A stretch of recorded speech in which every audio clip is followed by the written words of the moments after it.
Okay, my dear students, so today we are going to start जिनका नया session है उनके लिए ये पहला चैप्टर है, और जो मेरे साथ पुराने सेशन से चल रहे हैं उनके लिए जो है ये अगला चैप्टर है. So this is actually the first chapter of the new session. Okay, that is actually periodic table.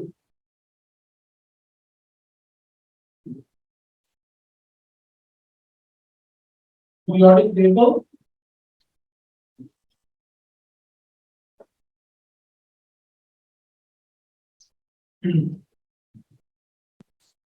अच्छा जी, हम लोग पीरियोडिक टेबल मेरे बच्चों शुरू करने जा रहे हैं आज. पीरियोडिक टेबल,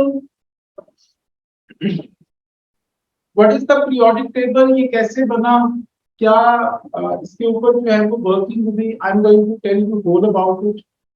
ठीक है, याद रखिए कि मेरे बच्चों दुनिया में जो टोटल अभी तक एलिमेंट्स डिस्कवर हो चुके हैं, there are 120 different elements. ठीक है जी, 120 एलिमेंट जो है वो नेचर में अभी तक डिस्कवर हो चुके हैं. अब इन एलिमेंट्स में से कीप रिमेंबर जो नेचरली अकरिंग एलिमेंट्स हैं, naturally occurring, they are 92, whereas the man-made they are 28. तो ये 92 और 28 को अगर आप ऐड करते हैं तो you will get 120. So you people have got the total number of elements in the nature. वो 120 है, और जिनमें से 92 जो है वो समझें कि नेचर के अंदर अल्लाह ताला ने खुद से बनाए हुए हैं, और बाकी जो 28 है वो इंसान ने ना उल्टे सीधे पंगे लेके और उनको खुद से प्रिपेयर किया है. ठीक है, so there are total 120 different elements in nature. अब जब इतने एलिमेंट्स डिस्कवर हो गए तो हर एलिमेंट की प्रॉपर्टी, उसकी जो है वो अपीयरेंस कैसी होती है, उसका मेल्टिंग पॉइंट कैसा होता है, इसको याद रखना काफी मुश्किल काम था. ठीक है जी, अब सपोज करें कि कोई साइंटिस्ट है, उसको कुछ चीज पकड़ा दें, ठीक है, तो अब उसको समझ नहीं लगेगी कि यार ये जो है ना इसकी प्रॉपर्टी क्या है. 120 एलिमेंट्स की प्रॉपर्टीज याद रखना हर एक के लिए काफी मुश्किल था. So scientist at that time they decided to arrange the element into groups. उन्होंने ग्रुप्स में जो है वो एलिमेंट्स को डिस्कवर करने का जो है वो सोचा. ठीक है जी, तो उसमें सबसे जो पहली जो है वो ट्राई की थी वो एक साइंटिस्ट था. ठीक है जी, जिसने जो है वो ट्राई की थी. उसने तीन के जो है वो ग्रुप्स बनाए थे. उसके बाद एक साइंटिस्ट आया, उसने जनाब जो है वो एलिमेंट्स को अरेंज किया इन order of increase in nucleon number. आपको पता है कि हर एलिमेंट के साथ जो है ये दो नंबर्स लिखे होते हैं. ठीक है जी, एक छोटा नंबर और एक बड़ा number. The smallest number that is called as the proton number, और ये जो बड़ा नंबर होता है इसको हम कहते हैं न्यूक्लियन नंबर. ठीक है जी, इसको एटॉमिक मास भी कहते हैं. This is called as the proton number और this one is also called as the atomic number. तो ये इसके दो नाम हैं, जबकि ये न्यूक्लियन नंबर, एटॉमिक मास, और एक और इसका नाम है मास नंबर. तो ये तीन जो नाम है ये एक ही चीज के हैं. ये जो बड़ा नंबर है इसको कहते हैं. So my dear, keep remember you people have got two numbers with an element. The smallest number that is going to show you the proton number. The bigger number with an element that is going to show you the nucleon number. अब आप लोगों को different periodic table में ये छोटा number नीचे और बड़ा ऊपर भी हो सकता है. आपका जो ओल्ड वर्जन था पीरियोडिक टेबल का उसमें बड़ा नंबर ऊपर लिखा होता था, छोटा नीचे लिखा होता था. This was the old version of periodic table. तो आपको पास पेपर में जो क्वेश्चंस मिलेंगे उसमें बड़ा नंबर ऊपर लिखा होता है. तो आप बड़ा ऊपर लिखा हुआ है कि नीचे लिखा हुआ है कंफ्यूज मत हो. मैं आपको आसान सा तरीका बता रहा हूं कि जो दो नंबर्स लिखे हुए हैं उसमें जो छोटा नंबर होगा that is going to represent the proton number, और जो बड़ा नंबर होगा that is going to show you the nucleon number. अब साइंटिस्ट के मुताबिक जो न्यूक्लियॉन नंबर है ये प्रोटॉन और न्यूट्रॉन का नंबर होता है, यानी ये न्यूक्लियस है, इसमें प्रोटॉन और न्यूट्रॉन ये दो चीजें मौजूद होती हैं। अब आप लोगों को ये भी पता है कि न्यूक्लियस जो है ये एक ऐसा कैद खाना होता है कि जिसमें से कोई चीज बाहर नहीं जा सकती और बाहर से कोई चीज अंदर नहीं आ सकती। यानी protons and neutrons can not be lost और गेन्ड बाय एन एटम। कोई एटम इनको गेन नहीं कर सकता, कोई इनको लूज नहीं कर सकता। ठीक है, जबकि इसके इर्द गिर्द जो है वो इलेक्ट्रॉन्स होते हैं। ठीक है जी, तो इलेक्ट्रॉन्स जो है वो लूज भी हो सकते हैं और गेन भी हो सकते हैं। ठीक है, तो साइंटिस्ट ने कहा यार ये न्यूक्लियस में जो पड़ी हुई चीजें है ना, इनका जो नंबर है न्यूट्रॉन नंबर, इसके लिहाज से हमें एलिमेंट्स को अरेंज करना चाहिए। तो उन्होंने एलिमेंट्स को अरेंज ये बड़े नंबर न्यूक्लियॉन नंबर के लिहाज से किया। ठीक है, तो वो पीरियोडिक टेबल जो बन रहा था वो कुछ अनस्टेबल था, वो चीजें ठीक नहीं बैठ रही थी। उसके बाद हमारा जो मॉडर्न पीरियोडिक टेबल बना, ठीक है, मैं उसी पे डायरेक्ट आ रहा हूँ, क्योंकि जो पुराना वर्जन ऑफ पीरियोडिक टेबल आपका था वो काफी साइंटिस्ट ने उस पर वर्क करके बनाया था। मैं आपको छोटी सी हैरत वाली बात बताऊं, the scientist who discovered the phone, ठीक है, उसका नाम ग्राहम बेल था।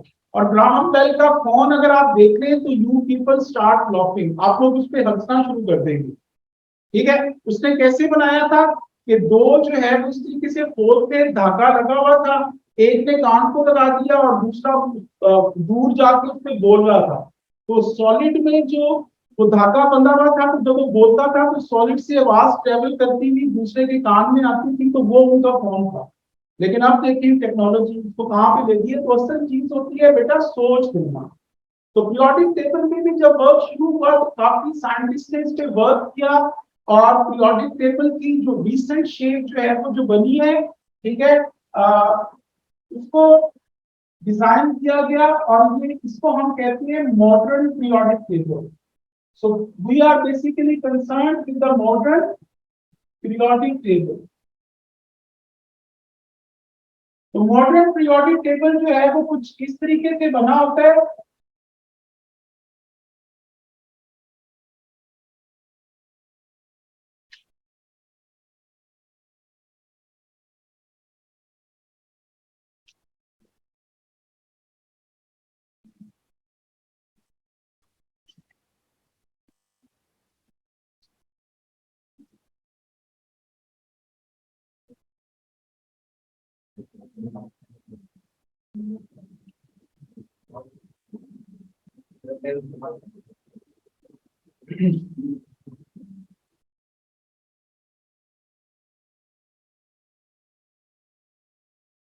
जी, ये कुछ शेप है मॉडर्न पीरियोडिक टेबल की। मॉडर्न पीरियोडिक टेबल जो है मेरे प्यारे बच्चों, it has been arranged in order of increase in proton number. यानी ये जो एटॉमिक नंबर या प्रोटॉन नंबर जो छोटा नंबर होता है इसके लिहाज से इसको अरेंज किया हुआ है। हाइड्रोजन का प्रोटॉन नंबर 1 है, हीलियम का 2 है। यहाँ पे जो एलिमेंट आएगा मेरे बच्चों उसका नाम है लिथियम, उसका प्रोटॉन नंबर 3 है। उसके बाद मीडियम आएगा, उसका 4 है। यहाँ पे बोरॉन इसका 5 है। देन कार्बन इसका 6 है, नाइट्रोजन का 7 है। ये सबके मैं प्रोटॉन नंबर लिख रहा हूँ। तो पीरियोडिक टेबल जो है it has been arranged in order of increase in proton number और एटॉमिक नंबर। तो प्रोटॉन नंबर और एटॉमिक नंबर में इंक्रीज के लिहाज से जो है वो पीरियोडिक टेबल को हम लोगों ने अरेंज किया हुआ है। ठीक है, तो ये जो टोटल 120 डिफरेंट एलिमेंट्स हैं, ये सारे की सारी जो है कि पीरियोडिक टेबल के अंदर मौजूद है। If you count all the elements so they are almost 120। और पीरियोडिक टेबल में कुछ जगह खाली भी छोड़ी हुई है, तो वो जो खाली छोड़ी हुई जगह है इसका मतलब ये है कि वहां पे कुछ नए एलिमेंट्स अभी डिस्कवर हो नहीं सके, डिस्कवर हो सकते हैं, उनकी प्लेस वहां पे हो। ठीक है, तो मेरे बच्चों सबसे पहली चीज the periodic table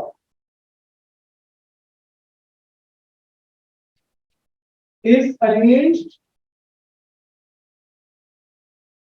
in order of increase in atomic number और प्रोटॉन नंबर। तो एटॉमिक नंबर और प्रोटॉन नंबर के लिहाज से हमने पीरियोडिक टेबल सारे कुछ जो है वो अरेंज किया हुआ है। ठीक है, ये पहली प्रॉपर्टी है आपकी मॉडर्न पीरियोडिक टेबल। ठीक है जी। दूसरी प्रॉपर्टी क्या आ गई पीरियोडिक टेबल में मेरे बच्चों, ये जो आपके वर्टिकल कॉलम्स हैं इनको ग्रुप कहते हैं। This is group 1, this is group 2, this is group 3, this is group 4, this is group 5, this is 6, this is 7, this is 8 और 0 ग्रुप। तो आपके पीरियोडिक टेबल में जो है वो टोटल 8 ग्रुप्स होते हैं। ठीक है जी। और याद रखें कि जो ग्रुप नंबर होता है it is going to show you the valence shell electron. Valence shell electron का मतलब समझ में, वैलेंस शेल इलेक्ट्रॉन का मतलब कि आखिरी शेल में कितने इलेक्ट्रॉन होंगे। लेट्स सपोज ये ग्रुप 5 है, तो इसमें जितने भी एलिमेंट्स आएंगे उनके आखिरी शेल में अगर आप देखेंगे तो 5 इलेक्ट्रॉन होंगे, क्योंकि ये ग्रुप 5 से बिलोंग कर रहे हैं।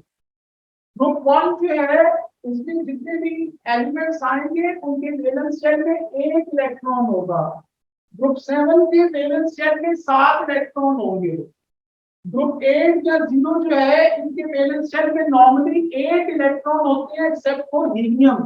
हीलियम में पहला शेल होता है और पहले शेल में आपको पता है कि मैक्सिमम 2 इलेक्ट्रॉन आ सकते हैं। तो इसीलिए इसका नाम चेंज करके ग्रुप 8 से ग्रुप 0 रख दिया गया, क्योंकि हीलियम जो है उसमें 8 इलेक्ट्रॉन नहीं होते आखिरी शेल में, क्योंकि इसका होता ही फर्स्ट शेल है और फर्स्ट शेल में मैक्सिमम 2 इलेक्ट्रॉन ही आ सकते हैं। तो इसीलिए इसका नाम ग्रुप 0 रख दिया गया था। इसको हम लोग डिटेल से बाद में पढ़ेंगे। Okay, so the second property, the total groups in periodic table are 8 and group number shows valence shell electrons।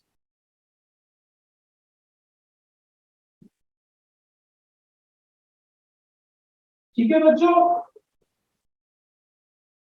तो टोटल आपके जो है वो 8 ग्रुप्स होते हैं और ये वर्टिकल कॉलम्स हैं, इस तरीके से ऊपर से नीचे आ रहे हो तो ये ग्रुप है। And group number that is going to show you the valence shell electron. Valence shell electron को शो कर रहा होता है जी कोई भी ग्रुप नंबर जो है।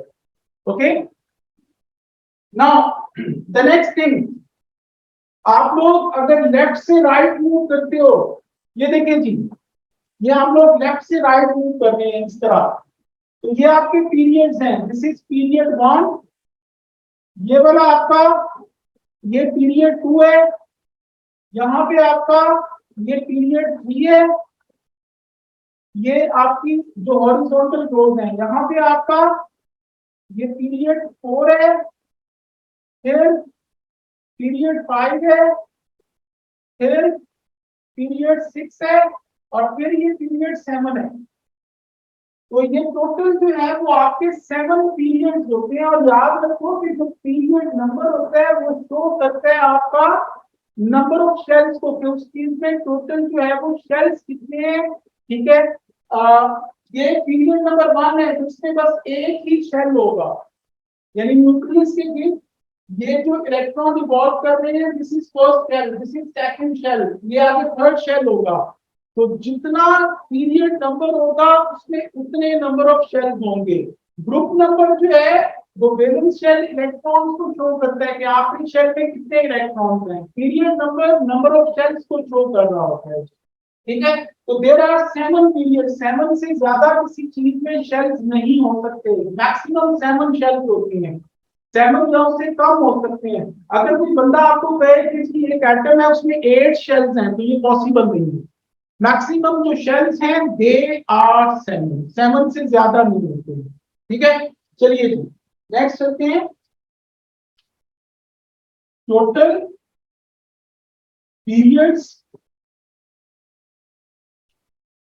इन periodic table are 7 and periodic, the periods show number of shells. ठीक है जी? Okay guys, now everybody stop writing and just listen. ये चीज सुन लीजिएगा. अब सपोज करें मैं एक एलिमेंट ऐसे ही पकड़ लेता हूं. मैंने इस तरह से ये वाला एलिमेंट पकड़ लिया, ये वाला, ये एलिमेंट है, ये वाला. अब मैं आप लोगों से सबसे पूछता हूं कि बताइए यार इसमें कितने शेल्स हैं और इसके वैलेंस शेल में, आखिरी शेल में कितने इलेक्ट्रॉन हैं. तो सबसे पहले तो देखते हैं जी ये किस ग्रुप में आ रहा है, ग्रुप 5 में. तो इसके आखिरी शेल में कितने इलेक्ट्रॉन होंगे? 5. उसके बाद इसमें शेल्स कितने हैं, इसका पीरियड नंबर देखें, क्या 4. तो इसमें टोटल नंबर ऑफ शेल्स जो है वो 4 होंगे और आखिरी शेल में 5 इलेक्ट्रॉन होंगे. Got it? Everyone got it? अब मैं यहां भी पूछता हूं कि ये वाला एलिमेंट कोई मुझे बताएगा कि इस एलिमेंट में कितने शेल्स हैं और इसके आखिरी शेल में कितने इलेक्ट्रॉन हैं. Come on ji. 3 शेल्स हैं और 7 वैलेंस शेल इलेक्ट्रॉन हैं. ठीक है, मुझसे तू बता यहाँ पे जो एलिमेंट है बेटा इसमें टोटल जो है वो कितने शेल्स हैं और वैलेंस शेल में कितने इलेक्ट्रॉन हैं. वैलेंस शेल में 3 इलेक्ट्रॉन होंगे और इसमें टोटल नंबर ऑफ शेल्स कितने होंगे. इसका पीरियड नंबर देख ले यार, क्या है ना, 7 शेल होंगे. Simple as that. ठीक है जी. यस, कौन बताएगा? और Minahil Kashif, you have to tell me about this one, this element. Sir, it has 7 valence shells, valence shells electrons and 5 shells. Thank you so much, my dear. So in this way, if you know the element present in which group and which period, अब इसमें जो बच्चे normally गलती करते हैं ना, वो समझते हैं कि यहाँ से पीरियड 1 स्टार्ट होता है. पीरियड 1 में याद रखने के सिर्फ 2 एलिमेंट है, हाइड्रोजन और हीलियम. ये पीरियड 1 है. यहाँ से पीरियड 2 स्टार्ट होता है, ये पीरियड 3 है, फिर आगे 4 और 7 लग जाता है. अगली चीज पे आ गई, ये यहाँ पे जो सेंटर में ये वाले एलिमेंट्स पड़े हुए हैं और ये जो नीचे पड़े हुए हैं, these elements they are called as the transition elements. ये ट्रांजिशन एलिमेंट है, ये भी ट्रांजिशन एलिमेंट है. ये इनको हमने अलहदा क्यों बनाया है, इनके साथ क्यों नहीं ज्वाइन किया? अगर मैं सपोज करो इनको इस तरह बनाने की बजाय इस तरह बना देता, ये इस तरह, तो पीरियोडिक टेबल की शेप बड़ी अजीबोगरीब सी बन जाएगी. तो वो शेप का ख्याल रखते हुए उन्होंने जनाब यहाँ पे भी इनको ड्रॉप किया, बल्कि क्या किया, इस तरीके से 2 लाइनें बना के जो बाकी ट्रांजिशन एलिमेंट बचे उनको यहाँ पे लिख दिया. तो these elements they are transition elements. ठीक है, ये ट्रांजिशन एलिमेंट्स होते हैं. तो ये ट्रांजिशन एलिमेंट हमें तफसील से इसी चैप्टर में जो है वो पढ़नी है. यहां तक सबको क्लियर हो गया? इसको रब कर दो जी. I am going to rub it. जी जी जल्दी करो यार.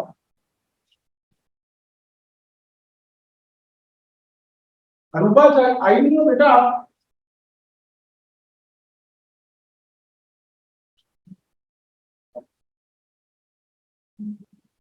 अरुबा एक तो जब ऑनलाइन क्लास ले रही हो ना, शी डजंट टॉक.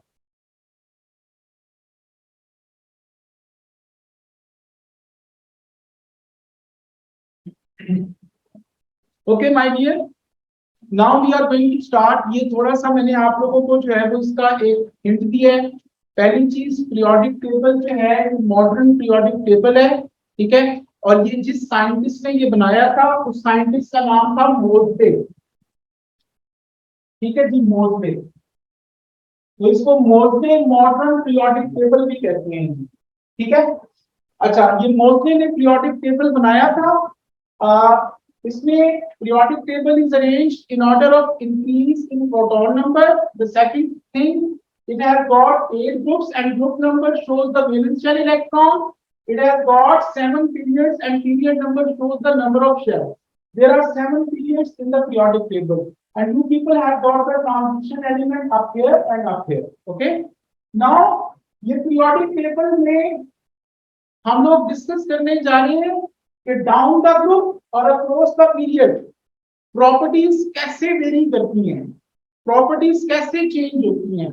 तो उन प्रॉपर्टीज को हम लोग जो है वो पहले डिस्कस करने जा रहे हैं। पेपर में अक्सर क्वेश्चन जो है वो इससे रिलेटेड आ जाता है। ठीक है, तो हम लोग शुरू करते हैं सबसे पहले variation of properties across period. Period के अलोंग जो है वो आपकी प्रॉपर्टीज कैसे चेंज करेंगी, यानी कोई सा पीरियड अगर हम पकड़ लें, पीरियड 2 पकड़ लें, पीरियड 3 पकड़ लें, पीरियड 4 पकड़ लें, कोई भी पीरियड पकड़ लें, तो पीरियड के along how the properties of different elements they are going to change. ठीक है जी।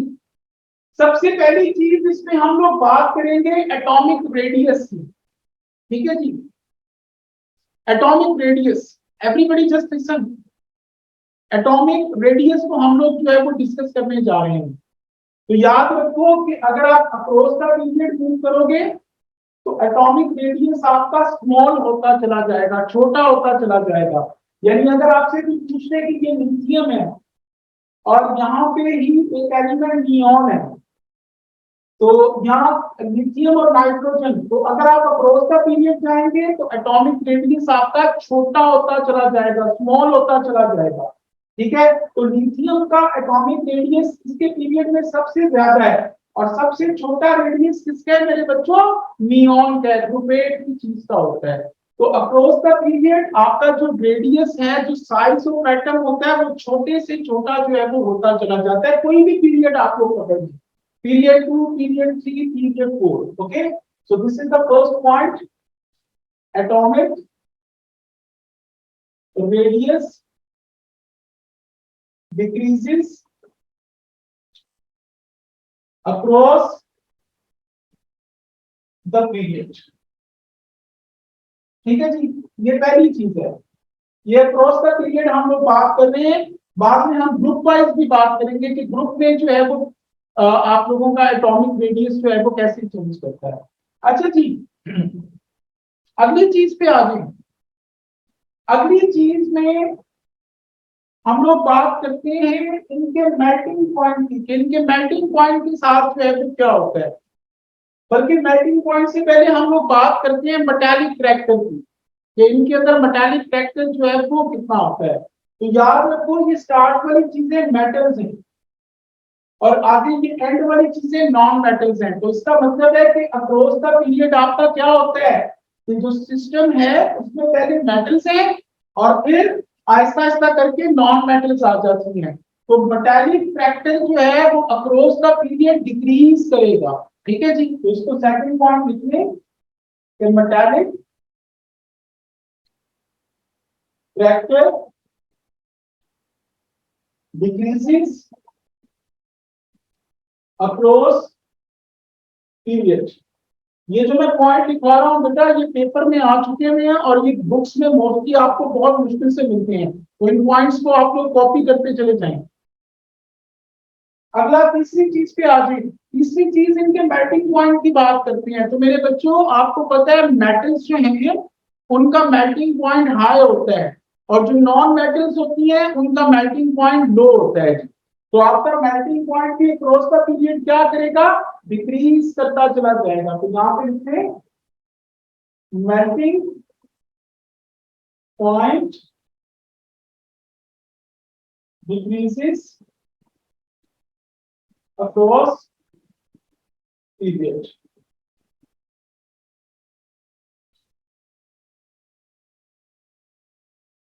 अच्छा जी, उसके बाद अगली चीज बात करते हैं जी इलेक्ट्रिकल कंडक्टिविटी की, कि ये इलेक्ट्रिसिटी कंडक्ट कर सकती हैं कि नहीं। तो स्टार्ट वाली चीजें तो मेटल्स हैं, मेटल्स इलेक्ट्रिसिटी कंडक्ट कर सकती हैं, लेकिन एंड वाली चीजें नॉन मेटल्स हैं, non metals they do not conduct electricity.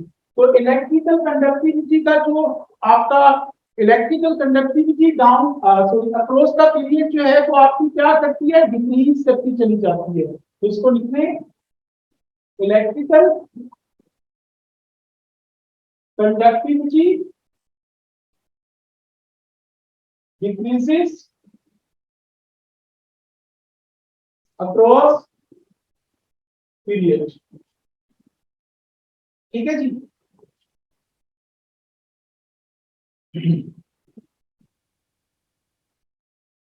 अच्छा मेरे प्यारे बच्चों, ये आपकी मेटल्स हैं, तो मेटल्स के अंदर टेंडेंसी होती है टू लूज इलेक्ट्रॉन, के वो इलेक्ट्रॉन को लूज करती हैं और उनके ऊपर पॉजिटिव चार्ज आ जाता है। जबकि नॉन मेटल्स में प्रॉपर्टी होती है that they have the tendency to gain electron और उनके ऊपर नेगेटिव चार्ज आता है। ठीक है, तो याद रखिए कि अक्रॉस का पीरियड आपकी जो इलेक्ट्रॉन को लूज करने की कैपेसिटी है वो कम होती जाती है और गेन करने की कैपेसिटी इंक्रीज करती है। ठीक है, तो electron losing capacity decreases across period. और number 6, electron gaining capacity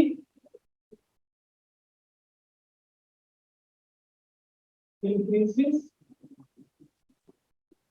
across period। तो ये पीरियड में कुछ आपके ट्रेंड्स हैं, you have to remember this 6 trends. उसके बाद आगे नेक्स्ट हम कर रहे हैं variation of properties down the group.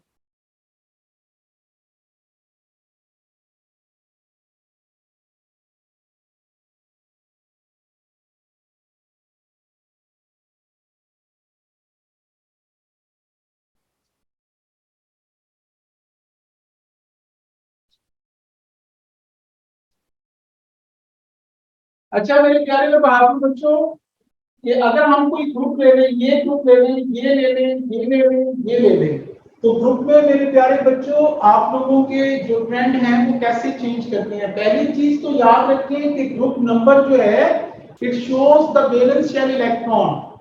तो कोई भी ग्रुप पकड़ लेंगे आप लोग तो उसके आखिरी शेल में इलेक्ट्रॉन कांस्टेंट होंगे, सेम रहेंगे।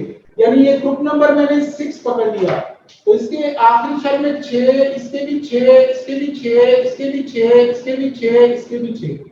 तो valence shell electrons remains constant down the group. तो पहला पॉइंट लिख लें, valence shell electrons remains same down the group। दूसरे पॉइंट पे आप ही अगर आप डाउन द ग्रुप मूव करते जाएंगे मेरे बच्चों तो देखते जाएंगे इसमें शेल्स बढ़ते जाते हैं। यानी यहाँ पे 2 शेल्स हैं, नीचे आएंगे तो उसमें 3 शेल्स हो गए, आगे आएंगे तो उसमें 4 शेल्स हो जाएंगे, 2, 3 और ये 4। तो नीचे की तरफ आते जाएंगे तो शेल बढ़ते जा रहे हैं तो ऑटोमेटिकली आपका एटॉमिक रेडियस भी बढ़ता चला जाएगा, साइज ऑफ एटम इंक्रीज करता चला जाएगा। तो लिख लें जी, atomic radius increases down the group. तो देखिए अब 2 चीजें हैं, मत कंफ्यूज कीजिएगा। अगर आप अक्रॉस का पीरियड मूव कर रहे हैं तो एटॉमिक रेडियस डिक्रीज कर रहा है, छोटा हो रहा है, और अगर आप डाउन द ग्रुप मूव कर रहे हैं तो एटॉमिक रेडियस आपका बड़े से बड़ा होता चला जा रहा है, साइज ऑफ एटम बढ़ रहा है। तो ये आप लोगों ने ध्यान में रखना है कि down the group atomic radius बढ़ता है, across the period atomic radius कम होता है। Everyone got it? उसके बाद दूसरी चीज पे आ जाए, अगर आप डाउन द ग्रुप मूव करते हैं तो आपका मेटालिक फैक्टर इंक्रीज करेगा। मेटालिक फैक्टर होता क्या है? The power to lose the electron from valence shell. तो जितना आप नीचे की तरफ आते जाएंगे नंबर ऑफ शेल्स बढ़ते जाएंगे। जब नंबर ऑफ शेल्स बढ़ते जाएंगे तो ये न्यूक्लियस है और ये वैलेंस शेल में इलेक्ट्रॉन है, तो इनका डिस्टेंस बढ़ता जा रहा है। तो जब डिस्टेंस बढ़ता जा रहा है मेरे बच्चों, तो आखिरी शेल में मौजूद इलेक्ट्रॉन्स का निकलना आसान हो जाता है, पॉजिटिव आयन बनना बहुत आसान हो जाता है, तो मेटालिक फैक्टर बढ़ेगा। इसकी मैं अगर आपको एग्जांपल दूं, सपोज करें कि दो स्टूडेंट हैं, एक मेरे पास बिल्कुल 1 फीट के फासले पे बैठा हुआ है और एक बच्चा मेरे पास 20 फीट के फासले पे बैठा हुआ है। अब दोनों का प्रोग्राम बन गया कि क्लास से हमने बंद करना है। अब जो 1 फीट के फासले पे बैठा हुआ है वो अगर भागना चाहता है, मुझे जनाब मैं मेरे इजी कंट्रोल में है, मैं उसको पकड़ सकता हूँ कि किधर भाग रहा है। अब जो 20 फीट वाला है, अगर उसने डिसाइड किया हुआ है तो मैं यहाँ से उसको खबरदार तुम भागे, मतलब उसको बातों से तो रोक सकता हूँ, लेकिन अगर उसने प्लान बनाया हुआ है तो वो वही भाग सकता है। तो एग्जैक्टली मेरे प्यारे बच्चों, जितना एटम का साइज छोटा होता है, वैलेंस शेल इलेक्ट्रॉन न्यूक्लियस के पास होते हैं, न्यूक्लियस उनको बहुत अपनी तरफ खींच रहा होता है, इलेक्ट्रॉन का लूज होना मुश्किल है। जितना एटम का साइज बड़ा होता जाएगा, इलेक्ट्रॉन का लूज होना उतना आसान होता चला जाएगा, क्योंकि न्यूक्लियस का और वैलेंस शेल इलेक्ट्रॉन का डिस्टेंस बढ़ जाएगा। ठीक है, इलेक्ट्रॉन का लूज होना आसान है, और अगर कोई भी एलिमेंट इलेक्ट्रॉन को लूज करते हैं मेरे प्यारे बच्चों, तो समझो कि उसके अंदर मेटालिक फैक्टर है। कोई भी एटम अगर इलेक्ट्रॉन लूज करके पॉजिटिव आयन बनाता है तो उसके अंदर मेटालिक फैक्टर प्रेजेंट है। तो तीसरी चीज, metallic factor increases down the group।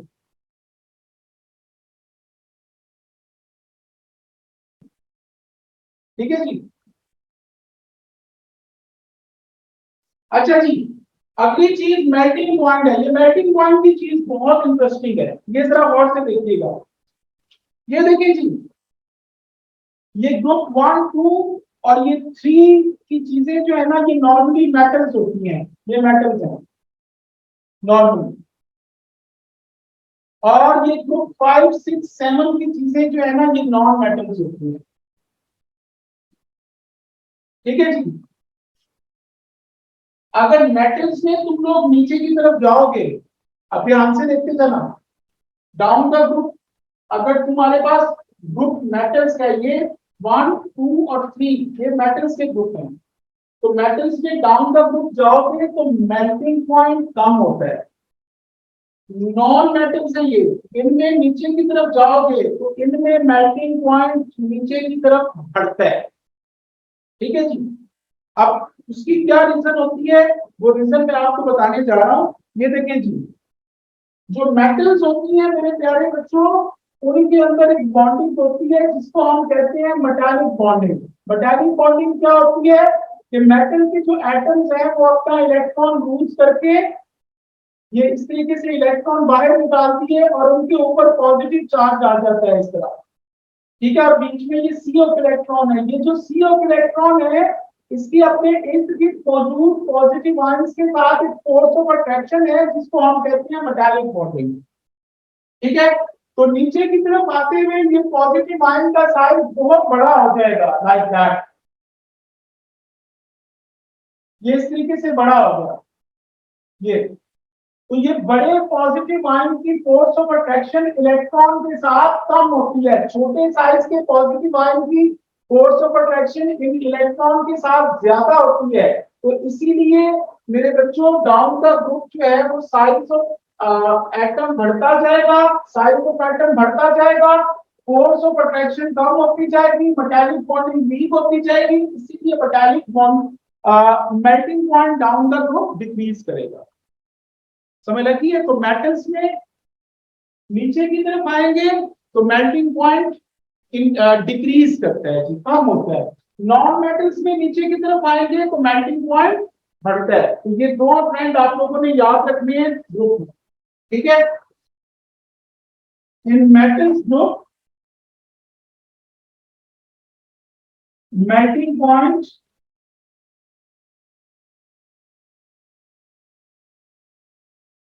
decreases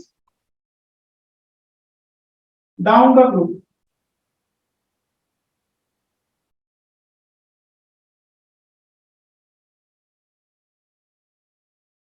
ये मेरे बच्चों ऊपर वाला रब कर दूं, सबने लिख लिया? सर एक मिनट जी जी कर दें सर।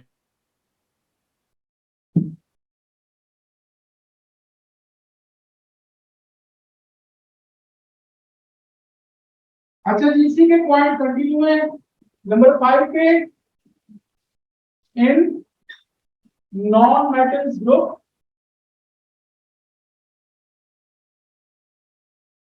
melting point